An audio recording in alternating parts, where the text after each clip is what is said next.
Hace unos días, Axel Kicillof, economista y gobernador de la provincia de Buenos Aires, estuvo en el piso de Radio Con Voz e intentó negar nuevamente que la inflación fuera un fenómeno monetario con origen fiscal. Sin embargo, para respaldar su punto, ofreció datos falsos, o al menos altamente inexactos, sobre la historia reciente del país. ¿Cuál es la realidad?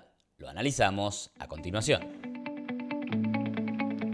En una extensa charla con los periodistas Ernesto Tenenbaum y Reinaldo Siete Case, Axel Kicillof, el que acaso sea el opositor al gobierno más importante dentro del espacio kirchnerista, intentó criticar las políticas que Milei está llevando adelante. En particular, atacó la política monetaria y fiscal y volvió a insinuar que estas no van a tener éxito para bajar la inflación. Para justificar su punto, acudió a un episodio de la historia reciente de nuestro país, la fallida gestión económica de Mauricio Macri.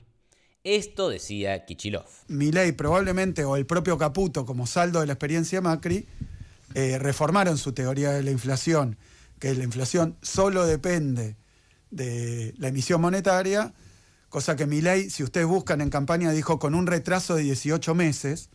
¿Y por qué explicó que solo después de 18 meses de cortar la emisión paraba la inflación? Porque tenías que explicar la experiencia de Macri.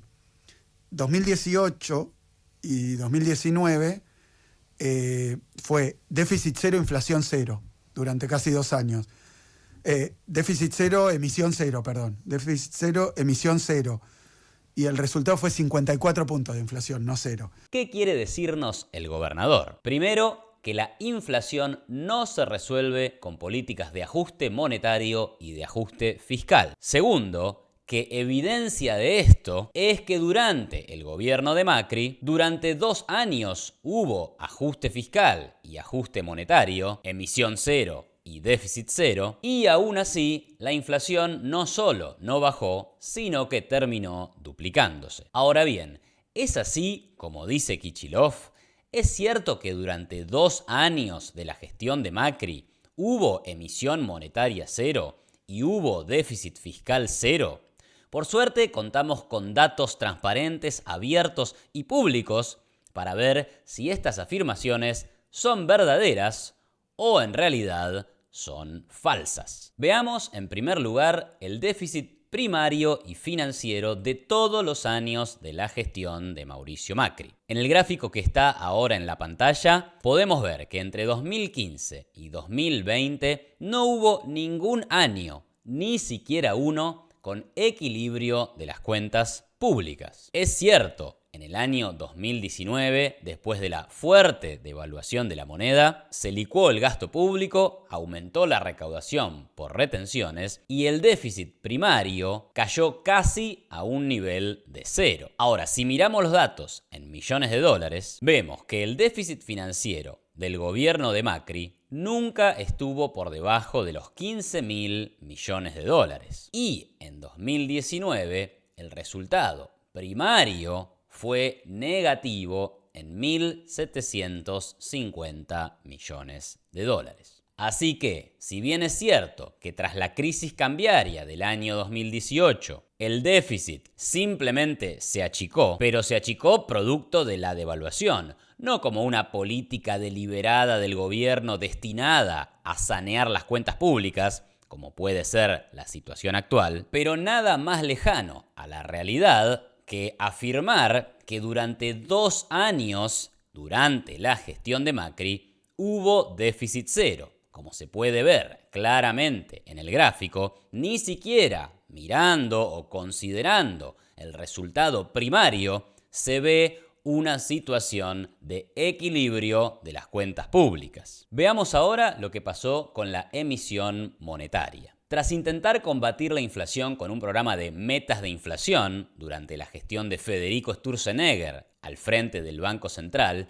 se pasó a una política de intervención cambiaria, donde el Banco Central, bajo la presidencia de Luis Caputo, vendía reservas para contener el aumento del dólar. Finalmente, con la llegada de Guido Sandleris a la presidencia del Banco Central, se lanzó un programa monetario en donde se proponía como objetivo congelar el aumento de la base monetaria. Esto decía el Banco Central en septiembre del año 2018. Nuestra ancla nominal será un muy estricto control sobre la cantidad de pesos en la economía. Tomaremos las medidas necesarias para que la base monetaria, es decir, la suma del circulante más los depósitos en pesos de los bancos en el Banco Central, crezca 0% en términos nominales de acá a junio.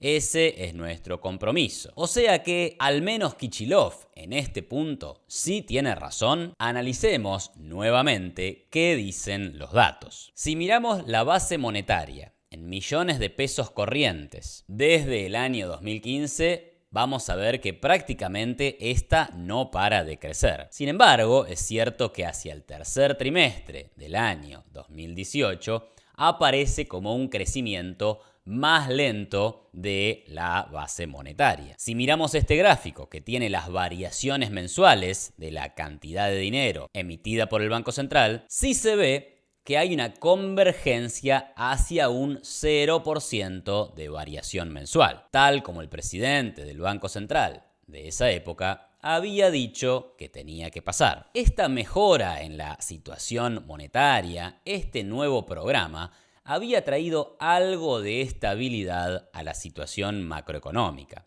El tipo de cambio se había estabilizado e incluso la inflación volvía a niveles altos pero estables del 2% mensual. Sin embargo, en agosto del año 2019, Alberto Fernández y Cristina Fernández de Kirchner se impusieron en las elecciones primarias PASO. Esto generó que las expectativas económicas cambiaran radicalmente. El dólar se disparó casi de un día para el otro y en ese mismo momento la estrategia monetaria fue completamente abandonada. Esto puede verse en el gráfico tanto de la variación mensual de la base monetaria como en el de la evolución total en términos nominales de la cantidad de dinero que crea el Banco Central. Si hacemos las cuentas, entonces, vemos que la política de emisión monetaria cero duró solamente 10 meses, desde fines de septiembre del año 2018 hasta mediados de agosto de 2019,